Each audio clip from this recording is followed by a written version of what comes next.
हिंदू पंचांग के अनुसार हर महीना एकादशी का व्रत रखा जाता है। वहीं कुल 24 एकादशियों में निर्जला एकादशी बेहद महत्वपूर्ण मानी जाती है। वहीं इस साल 6 जून शुक्रवार के दिन निर्जला एकादशी का व्रत रखा जाएगा। यह एकादशी सभी एकादशी व्रत रखने के बराबर फल प्रदान करती है। एकादशी तिथि भगवान विष्णु को समर्पित है। इनके साथ साथ माता लक्ष्मी की पूजा करने का भी विधान है।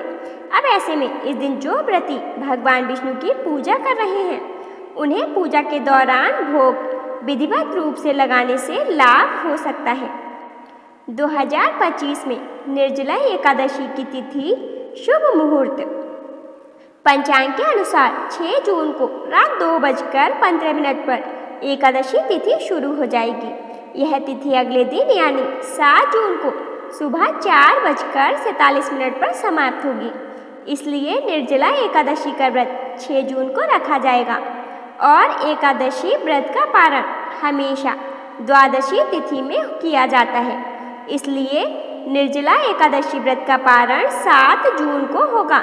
इसके अलावा एकादशी व्रत का पारण के शुभ मुहूर्त के बारे में बात करें तो 7 जून को एकादशी व्रत का पारण मुहूर्त दोपहर 1:44 से लेकर 4:31 तक रहेगा।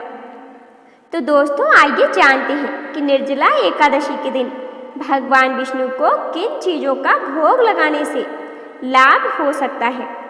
नंबर 1, निर्जला एकादशी के दिन लगाएं केले का भोग। निर्जला एकादशी के दिन भगवान विष्णु को केले का भोग लगाने से लाभ हो सकता है। यह भगवान विष्णु को बेहद प्रिय है। साथ ही तुलसी के पत्ते भगवान विष्णु के लिए अत्यंत प्रिय हैं। भोग में तुलसी के कुछ पत्ते अवश्य शामिल करें, क्योंकि बिना तुलसी के भगवान विष्णु भोग स्वीकार नहीं करते हैं। केले का भोग लगाने से व्यक्ति को शुभ फलों की प्राप्ति हो सकती है। साथ ही जीवन में चल रही सभी परेशानियां भी दूर हो सकती हैं। नंबर 2, निर्जला एकादशी के दिन लगाएं पीली मिठाई का भोग। निर्जला एकादशी के दिन भगवान विष्णु की पूजा में पीली मिठाई का भोग लगाने से शुभ फलों की प्राप्ति हो सकती है। साथ ही जीवन में चल रही सभी परेशानियों से भी छुटकारा मिल सकता है। इसके अलावा व्यक्ति को मनोवांछित फलों की भी प्राप्ति हो सकती है। नंबर 3, निर्जला एकादशी के दिन लगाएं पंजीरी का भोग। पंजीरी को भगवान विष्णु का प्रिय भोग माना जाता है।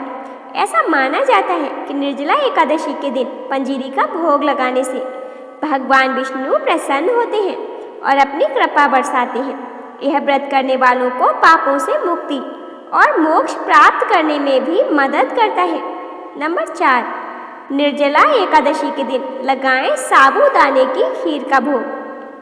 निर्जला एकादशी के दिन साबूदाने की खीर का भोग लगाने से व्यक्ति को ग्रह दोष से छुटकारा मिल सकता है। साथ ही अगर आपके काम में किसी प्रकार की कोई बाधा आ रही है तो उससे भी छुटकारा मिल सकता है। साबूदाने की खीर का भोग लगाने से मन शांत रहता है और यह भोग माता लक्ष्मी को भी अत्यंत प्रिय है। इसलिए इसका भोग लगाने से लाभ हो सकता है। नंबर 5, पंजीरी। पंजीरी का भोग भगवान विष्णु को अत्यंत प्रिय है। इसमें गेहूं का आटा, घी, चीनी और सूखे मेवे मिलाकर तैयार किया जाता है। पंजीरी का भोग लगाने से भगवान विष्णु के साथ साथ माता लक्ष्मी की भी कृपा प्राप्त होती है। नंबर 6, मखाने की खीर। मखाने की खीर बनाकर भगवान विष्णु को अर्पित करना शुभ माना जाता है। खीर का भोग लगाने से भगवान विष्णु प्रसन्न होते हैं और जीवन में मिठास भरते हैं। नंबर 7, नारियल। दोस्तों, नारियल भगवान विष्णु का प्रिय फल माना जाता है। इसका हिंदू धर्म में बड़ा ही विशेष महत्व है। साथ ही नारियल को पूजा पाठ का महत्वपूर्ण हिस्सा माना जाता है। इसके अलावा नारियल को श्रीफल भी कहा जाता है। नारियल श्रीहरि के चरणों में अर्पण करने से सुख सौभाग्य की प्राप्ति होती है। साथ ही नारियल का जल भगवान को अर्पित करना अत्यंत पुण्य कार्य होता है। इसके अलावा धार्मिक मान्यता के अनुसार नारियल 3 आंखों वाला होता है, जो त्रिलोकपति विष्णु को समर्पण का प्रतीक माना जाता है। ऐसे में निर्जला एकादशी के दिन जब नारियल को भोग स्वरूप चढ़ाया जाता है तो इससे व्रत की पूर्णता और भक्त की शुद्ध निष्ठा प्रकट होती है। साथ ही इससे आपको लक्ष्मी की विशेष कृपा प्राप्त होती है, क्योंकि नारियल माता लक्ष्मी को भी समर्पित होता है। ऐसा करने से आपके घर में माता लक्ष्मी का स्थायी रूप से वास होता है और आर्थिक स्थिति मजबूत होती है। नंबर 8, पंचामृत। दोस्तों, पंचामृत भगवान विष्णु को अर्पण किया जाने वाला एक अत्यंत पवित्र भोग है। यह 5 शुद्ध तत्व दूध, दही, घी, शहद और गंगा जल, शक्कर से बना होता है और शास्त्रों में इसे भगवान के अभिषेक और भोग दोनों के लिए श्रेष्ठ माना गया है। ऐसे में निर्जला एकादशी जैसे दिव्य अवसर पर पंचामृत का भोग लगाना भगवान विष्णु की भक्ति को गहरा करता है और आत्मा को शुद्ध करता है।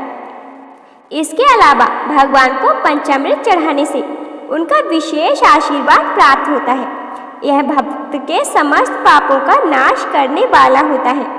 वहीं श्रद्धापूर्वक विधि विधान के साथ और शुद्धता के साथ निर्जला एकादशी के शुभ दिन पर पंचामृत का भोग भगवान विष्णु को लगाना और सभी में वितरित करना अत्यंत शुभ माना गया है। इससे साधक को जीवन में सुख सौभाग्य की प्राप्ति होती है। रुके हुए कार्य बिना किसी अड़चन के पूर्ण हो जाते हैं और हर एक कार्य में सफलता हासिल होती है। नंबर 9, तुलसी दल। दोस्तों, हिंदू धर्म में तुलसी का बड़ा ही विशेष महत्व होता है। तुलसी माता लक्ष्मी का प्रतीक मानी जाती है। साथ ही तुलसी भगवान विष्णु की सबसे प्रिय वस्तु मानी जाती है। ऐसे में मान्यता है कि श्री हरि भगवान विष्णु जी को लगाए जाने वाले भोग तब तक अधूरा रहता है जब तक उसमें विष्णु प्रिय तुलसी दल शामिल नहीं होता। ऐसे में जब आप निर्जला एकादशी पर भगवान विष्णु को किसी भी प्रकार का भोग लगाते हैं तो उसमें विष्णु प्रिय तुलसी दल जरूर शामिल करें। ऐसा करने से आपको पूजा पाठ और व्रत करने का पूर्ण फल प्राप्त होगा और जीवन के सभी दुख दर्द कष्ट दूर हो जाएंगे। वहीं अगर आप भगवान विष्णु के भोग में तुलसी दल शामिल नहीं करते हैं तो वह भोग अधूरा रहेगा, जिससे आपकी मनोकामना पूर्ण नहीं होगी। साथ ही भगवान श्री हरि विष्णु की कृपा से आप वंचित रह जाएंगे।